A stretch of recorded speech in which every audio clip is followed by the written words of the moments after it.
오늘 우리가 읽을 세 번째 말씀은 창세기 31장 1절에서 3절입니다. 구약성경 창세기 31장 1절에서 3절입니다.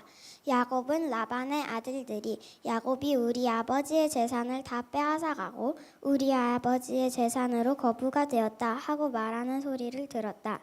그는 또 자기를 대하는 라반의 태도가 전과 같지 않은 것도 알게 되었다. 이때 여호와께서 야곱에게 내 조상들의 땅 곧 내 친척들에게 돌아가거라 내가 너와 함께하겠다 하고 말씀하셨다. 아멘. 이는 거룩하신 하나님의 말씀입니다.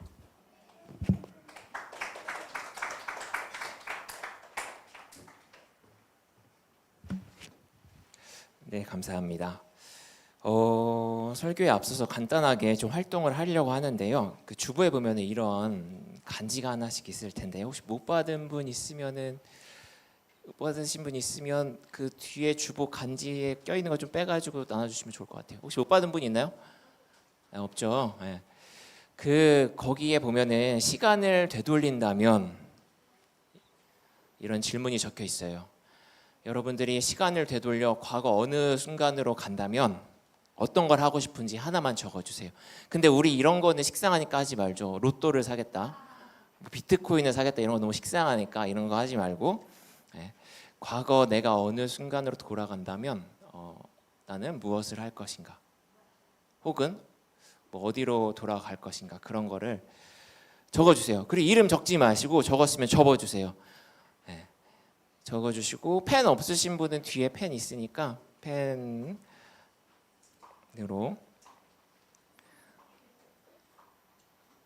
적어주시고,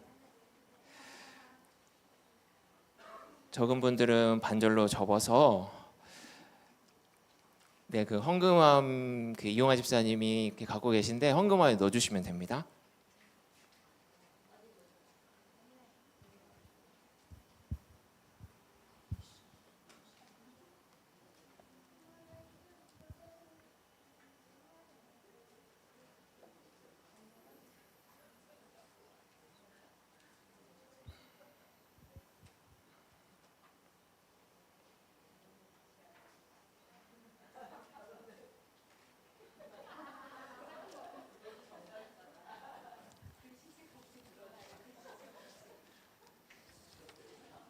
그 비밀은 제가 완전하게 보장해 드리니까 걱정하지 마시고 적어주시면 됩니다.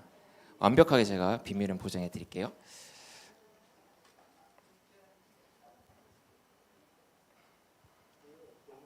한 번만 적어주세요. 노엘 한 번만. 여러 번 적으면 너 건지 알잖아.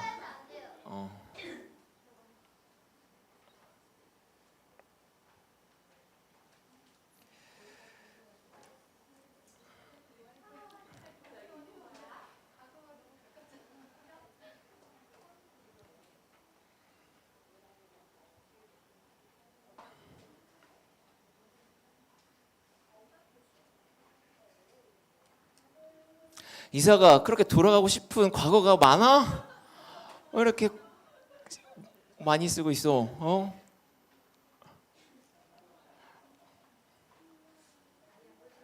야, 노예를 보지 마세요.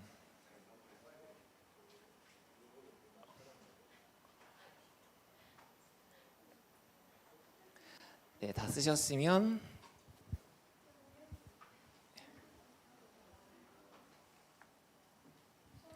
그럼 제가 여기서 뽑아서 두 분 것만 뽑아서 한번 읽어볼게요. 네. 첫 번째 거는 이분은 지금 되게 만족스러운 거 봐요. 돌아가고 싶지 않다. 굉장히 만족스러운 삶을 살고 있는 것 같습니다. 돌아가고 싶지 않다. 두 번째, 이분은 다른 직업을 선택하고 싶다. 좀 굉장히 현실적인 대답이었습니다. 다른 직업을 선택하고 싶다. 두 명만 더 뽑아볼까요? 이분은 운동을 열심히 하고 싶다. 다들 굉장히 좀 건강한 답들입니다. 이건 친구인 것 같아. 이 친구는 되게 흥미롭게 공룡을 보고 싶대요. 아주 오래전 공룡이 살았던 시절로 돌아가서 공룡을 보고 싶다. 예. 한 마지막으로 하나만 더 볼게요. 하나만 더.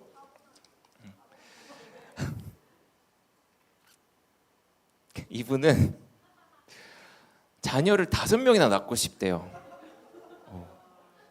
5명이나. 와, 누구신지 궁금합니다. 예. 아이를 참 사랑하나 봐요. 자녀를 5명이나 낳고 싶다고 합니다. 여기까지 하고요.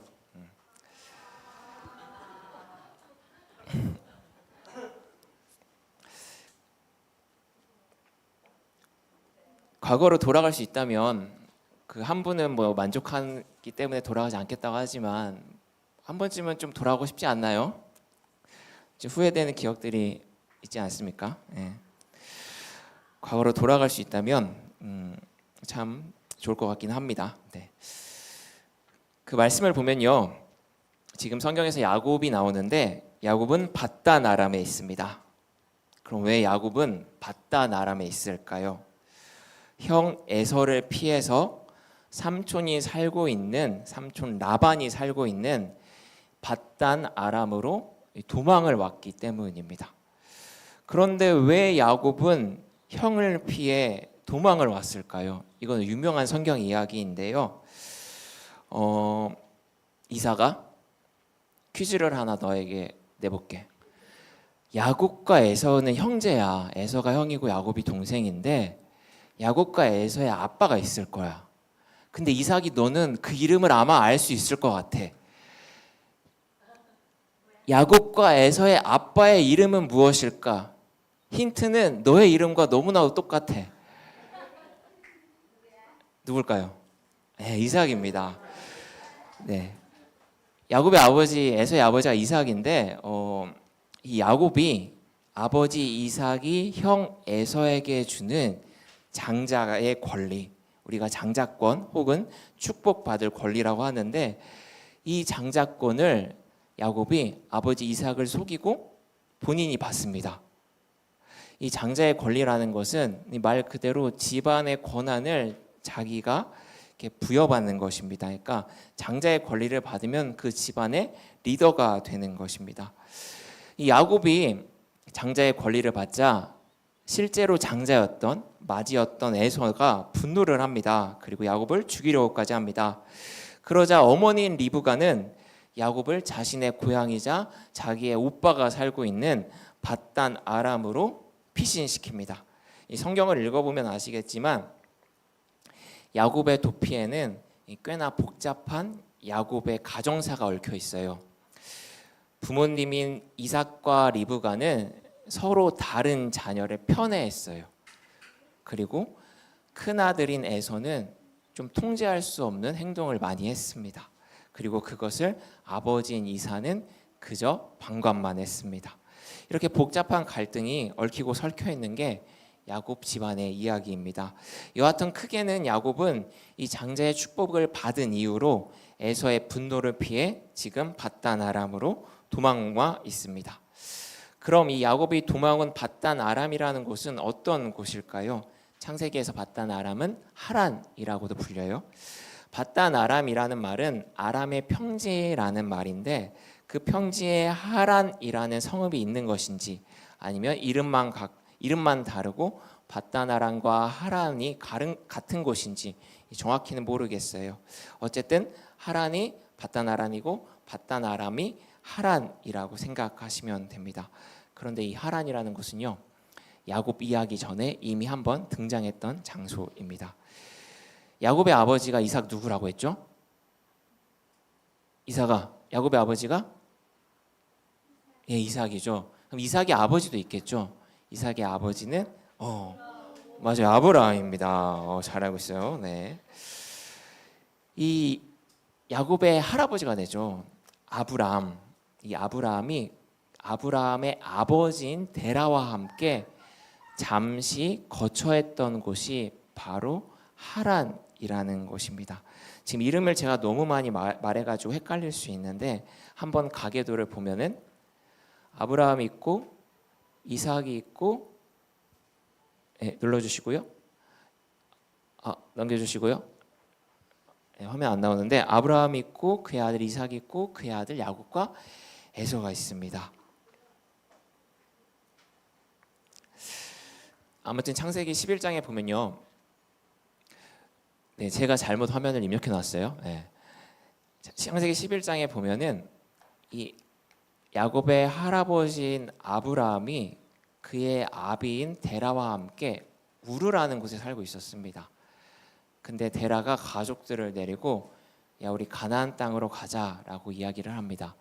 그래서 가나안 땅으로 가는 길목에 하란이라는 곳에 잠시 거주합니다. 그곳에 그리고 계속 살아요. 아브라함의 아버지인 데라가 죽습니다. 그리고 아브라함에게 하나님이 나타납니다. 하나님은 아브라함에게 원래 가려고 했던 가나안 땅으로 가라고 말씀하십니다. 그리고 아브라함은 하나님의 말씀에 순종하여 가나안 땅으로 가게 됩니다. 그렇게 해서 아브라함의 자손이 지금 이삭이 가족이 살고 있는 가나안 땅에 거주하게 된 것입니다. 아무튼 야곱은요, 형과의 갈등 때문에 자신의 할아버지인 아브라함이 떠나왔던 그곳 하란 밧단 아람으로 다시 돌아간 것입니다. 아브라함이 떠났고 그의 손자 야곱이 다시 돌아간 이 하란 밧단 아람에 대해서 조금 더 이야기를 하면 이곳은 지리적으로 굉장히 좋은 곳이에요.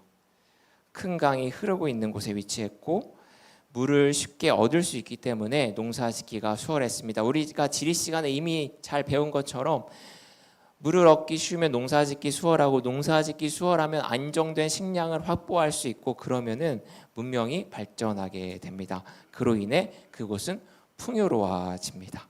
이처럼 밧단 아람은 지리적으로 꽤나 풍요로운 장소였습니다. 반대로 야곱이 본래 살았던 곳, 그의 형 그리고 그의 부모가 살고 있는 이삭과 리브가가 살고 있는 가나안은 밧단 아람에 비하면 상대적으로 풍요로운 땅은 아니었습니다. 따라서 야곱의 도피는 지리적으로 볼 때 풍요로운 곳으로 도피였습니다. 그러니까 덜 살기 좋은 곳에서 더 살기 좋은 곳으로 야곱은 도망간 것입니다. 시골에서 도시로 도망간 것입니다. 쉽게 말해서요. 그뿐만이 아니에요. 어떻게 보면 이 밧단 아람이라는 곳은 야곱이라는 인물이 살아가기에 너무나도 적합한 곳입니다. 야곱이라는 인물이 살기에 밧단 아람이 너무나 적합한 곳입니다. 이게 무슨 소리냐 할 수 있는데 이유는 이렇습니다. 밧단 아람에 살고 있는 라반의 집에 야곱이 도착합니다. 그리고 라반 집의 일을 야곱이 돕기로 합니다. 이 라반은 야곱의 삼촌인 라반은 야곱에게 말하기를 네가 아무리 조카여도 대가 없이 나를 돕게 하지 않겠다고 말합니다. 그러니까 나는 가족이라는 이유로 또 나의 집에 머문다는 이유로 아무런 보수도 주지 않고 일을 시키는 그런 뻔뻔한 사람이 아니다라는 말입니다. 이 삼촌인 라반의 이야기를 듣고 있노라면 라반 참 인정이 많고 배려가 많고 정직한 인물이구나 라고 할 수 있습니다. 그래서 야곱은요 라반에게 라반의 집에 일을 돕는 대신에 그 대가로 라반의 둘째 딸인 라헬과 결혼을 시켜달라고 합니다. 그렇게 야곱은 라반의 집에서 7년을 일합니다. 7년을 일한 후 라헬과 결혼을 할 시기가 되자 갑자기 라반이 돌변합니다. 라반은 야곱에게 라헬과 결혼시키는 게 아니라 그의 언니인 레와와 결혼을 시킵니다. 대가 없이 일을 시키지 않겠다라고 말했던 라반의 7년 전의 모습은 온데간데 없이 사라졌습니다. 그의 정직한 모습은 다 거짓이었습니다. 라반이 말합니다. 우리 지역의 풍습은 그 큰 딸을 먼저 결혼시키는 거야. 그래서 라헬과 결혼하기 위해서는 너가 7년을 더 일했으면 해 라고 말하며 그에게 7년을 더 일하게 합니다. 이 7년 전에 했던 라반의 모습과 7년 후에 말하는 라반의 모습이 참 다릅니다. 겉으로는 정직하게 말하는 것 같지만 속으로는 행동은 전혀 그렇지가 않죠. 우리는 이것을 속임수라고 말합니다. 이 라반의 속임수, 이 라반의 거짓말, 이 어처구니 없는 말을 들었을 때 이 야곱은 무슨 생각을 했을까요? 뭔가 뒤통수를 한 대 크게 맞는 것 같은 느낌이 들면서 아, 내가 아버지를 속였으니 여기서 삼촌에게 속는구나 라고 생각했을까요? 그렇게 생각했을 수도 있습니다. 하지만 저는 좀 다르게 생각했을 것 같습니다. 삼촌이 지금 나를 속이다니, 속임수, 거짓말, 이런 것들이 이곳에서는 꽤나 자연스러운 것이구나. 근데 속임수라면 나도 이미 경험을 해봤는데 라고 생각하지 않았을까 싶습니다. 저의 추측인데요. 야곱은 아버지 이삭을 한번 속였습니다. 물론 어머니 리브가가 부추겨서 아버지를 속이긴 했습니다. 하지만 그 속임수는 꽤나 큰 속임이었고요. 그래서 야곱은 누군가를 속인다는 것에 익숙해져 버렸습니다. 대담해진 것이죠. 우리가 흔히 말합니다. 처음은 어려운데 두 번부터는 쉽다고 말하죠. 그래서 우리가 나쁜 일은 그렇게 못하게 말립니다. 처음은 어렵지만 한번 하고 나면 그 다음부터는 쉽기 때문입니다. 야곱에게 속임수도 그런 게 아닐까 싶습니다. 처음에 아버지를 속일 때는 어려웠을지 몰랐지만 한번 속인 지금은 이제 속임수는 그에게 익숙해져 버렸습니다. 그렇기 때문에 야곱은 지금 자신에게 익숙한, 그러니까 속임수를 쓰는 것이 너무나도 자연스러운 그 환경에 와 있는 것입니다. 그러기에 이 밧단 아람은 야곱이 적응하고 살기에 적합하고 쉬운 땅이라 할 수 있습니다. 실제로 야곱은 속임수를 10분 발휘합니다. 삼촌인 라반이 야곱을 속입니다. 그러자 야곱도 라반을 속입니다. 서로가 속이고 속입니다. 그 속임수의 끝에 승자는 야곱입니다. 야곱의 재산은 늘어갑니다. 결국 라반의 자녀들까지 야곱을 믿지 못합니다. 그 가운데 오늘 말씀에서 주님께서 야곱에게 말합니다. 너의 고향으로 돌아가라. 내가 너와 함께 하겠다. 오늘 설교 제목이 컴백홈인데 하나님이 야곱에게 컴백홈, 집으로 돌아가라고 말씀하십니다. 이 야곱이 떠나야 하는 상황을 언뜻 보면 계속해서 밧단 아람에 지내면 라반의 자녀들과 싸움이 일어날 수도 있을 것 같으니까 어쩔 수 없이 집으로 떠나야 하는 그러한 선택을 한 것처럼 보일 수 있습니다. 하지만요, 야곱은요 그렇게 만만한 인물이 아닙니다. 철두철미합니다. 그리고 무엇보다 이 밧단 아람의 생리, 밧단 아람의 메커니즘을 너무나도 잘 알고 있고, 그리고 그것을 잘 이용할 줄 아는 매우 재치 있는, 매우 기민한 사람입니다. 따라서 라반의 아들들이 자신에게 불만을 가지면 또 속이면 됩니다. 그렇게 속이고 속이면서 밧단 아람에서 살면 됩니다. 고향이 그리울 수 있습니다. 하지만 그곳에는 자신을 죽이려고 하는 형 에서가 있습니다. 부모가 그리울 수 있습니다. 그러면 밧단 아람에서 자리 잡고 부모를 그곳으로 데리고 오면 됩니다. 그렇기 때문에 야곱이 지금 떠나는 것이 단순히 라반이 무서워서 피하려는 것이 아닙니다. 성경은 하나님이 야곱에게 떠나라고 했기 때문임을 분명하게 밝힙니다. 하나님은요, 밧단 아람이 풍요로운 곳이고 또 야곱이 그곳에서 소유를 늘릴 수 있는 곳이지만 결국 그 이면에는 거짓이라는 악함과 냉혹함이 자리하고 있기 때문에 그곳을 떠나라고 했던 것 같습니다. 아마 오래전에 하나님이 야곱의 할아버지인 아브라함에게 밧단 아람의 또 다른 이름인 하란을 떠나 본래 가려고 했던 곳으로 가라고 한 것도 마찬가지인 이유가 아닐까라는 생각이 듭니다. 야곱은 이제 떠나려는 채비를 합니다. 가족과 함께 소유를 챙기고 떠나려고 합니다. 그런데 그 떠나는 길이 순탄치가 않습니다. 라반이 쫓아옵니다. 우여곡절 끝에 라반과 협약을 맺고 라반을 돌려보냅니다. 그런데 이 순탄치 않은 상황은 계속 이어집니다. 소식을 듣자니 형 에서가 부하 수백을 거느리고 고향으로 가고 있는 자신을 공격하려고 온다고 하는 것입니다. 또 야곱은 그러한 형을 달래기 위해 철저한 준비를 합니다. 그리고 그 밤에 기이한 일을 경험하는데요. 하나님의 천사와 씨름을 합니다. 그곳이 야복강이었습니다.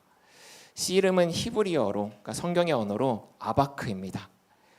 야곱이 야복강에서 아바크를 한 것입니다. 그리고 야곱과 씨름을 한 천사는 야곱의 엉덩이뼈를 부러뜨리는데 엉덩이뼈는 히브리어로 야라크입니다. 이거를 나열하면 야곱이 야보크에서 아바크를 하고 야라크가 부러졌습니다. 라임 괜찮나요? 야곱, 야복, 야바크, 야라크. 이 비슷한 발음을 가진 단어가 계속 등장하는데요.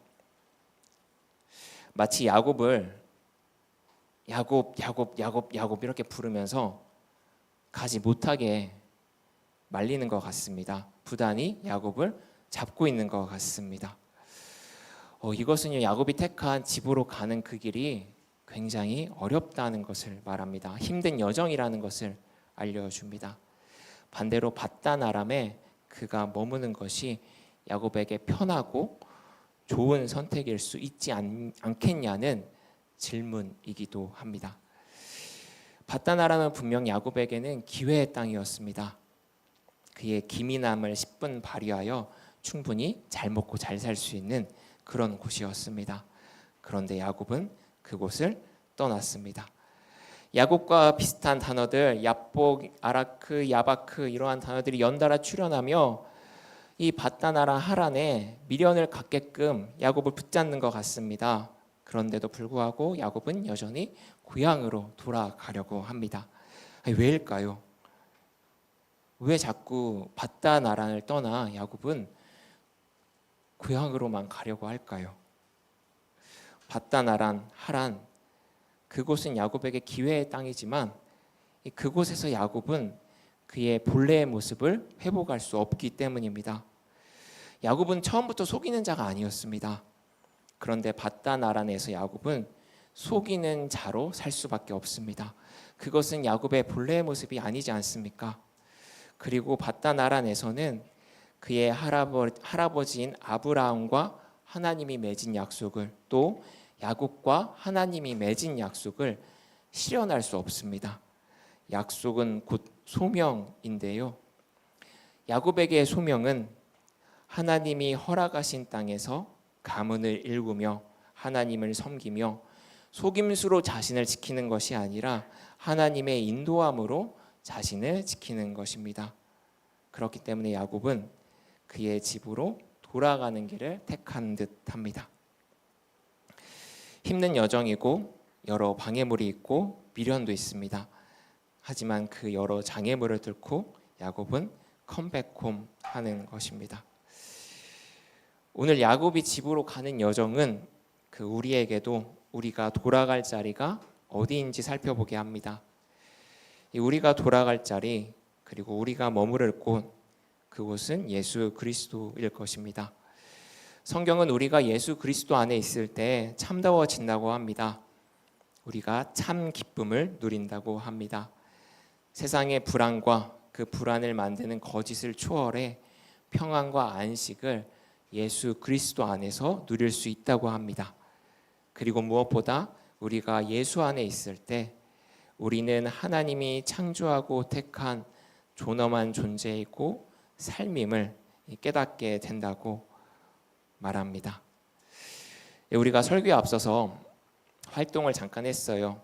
과거로 돌아갈 수 있다면 무엇을 할 수 있을지 한번 써달라고 그런 활동을 했는데요. 이런 생각 안 해봤습니까? 예수님이 공생의 기간 중에 참 많은 기적을 행했어요. 신비한 기적을 행했습니다. 그런데 시간을 돌리는 기적은 하지 않으셨습니다. 예수님 죽은 자도 살렸고 앞이 보이지 않는 사람도 고쳐주셨고 폭풍도 잠잠케 하고 무리도 걸었고 수천 명도 먹였습니다. 그리고 죽음에서도 살아났습니다. 그 놀라운 기적 가운데서도 이 시간을 돌리는 기적은 하지 않으셨습니다. 세상에 존재하는 물리 법칙을 다 거스리는 기적은 행했는데 시간만은 돌리지 않았습니다. 그런데요, 그 예수님이 과거로 돌아가는 그 시간은 돌리지 않았지만 좀 다른 방법으로 시간을 돌리긴 했습니다. 이것은 제가 좋아하는 어떤 목사님의 해석이고 제 기억에 오래 남아있는 통찰인데요. 그 요한복음에 보면은 가늠하다 붙잡혀온 여인이 있습니다. 여자가 있습니다. 종교 지도자들이 돌로 쳐서 그를 죽여야 되지 않냐고 예수님에게 묻습니다. 그럴 때 예수님이 말씀하십니다. 죄 있는 자가 돌로 쳐라. 그러자 그 누구도 죄인으로 취급받던 여자를 정죄하지 않고 그 자리를 떠납니다. 그리고 예수님도 말씀하십니다. 그 여자에게 말씀하십니다. 나도 너를 정죄하지 않는다. 그러니까 나도 너의 죄를 비난하거나 따져 묻지 않겠다는 말입니다. 이 말에는 아주 깊은 의미가 담겨 있습니다. 그러나 이 자리에서 그것을 다 말할 수는 없고요. 아무튼 예수님은 나도 너를 정죄하지 않겠다라고 그 붙잡혀온 여자에게 말씀하심으로 그 여자를 죄인 취급받기 이전 상태로 돌려놓은 것입니다. 그 여자의 시간을 죄짓기 전으로 복원시켰습니다. 물리적인 시간을 돌리진 않았지만 다른 방식으로 한 사람의 인생을 돌려놓으셨습니다. 우리가 예수님에게서 잠시 벗어날 때가 있습니다. 좀 오랫동안 떠날 때가 있습니다. 그리고 크게 벗어날 때도 있습니다. 다시 돌아가려고 하지만 미련이 많아서 주에 대한 관심을 소홀히 할 때가 있습니다. 그러나 우리가 다시 예수님에게로 돌아갈 때, 그래서 예수님께 머물 때 우리의 인생은 주의 형상으로 창조된 그 시작점으로 돌아가게 됩니다.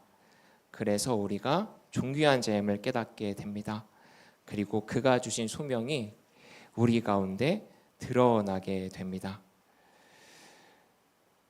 우리가 주님께 돌아가 잊고 있던 우리의 아름다운 그 본래의 모습을 회복하고 또 그렇게 살기를 소망합니다.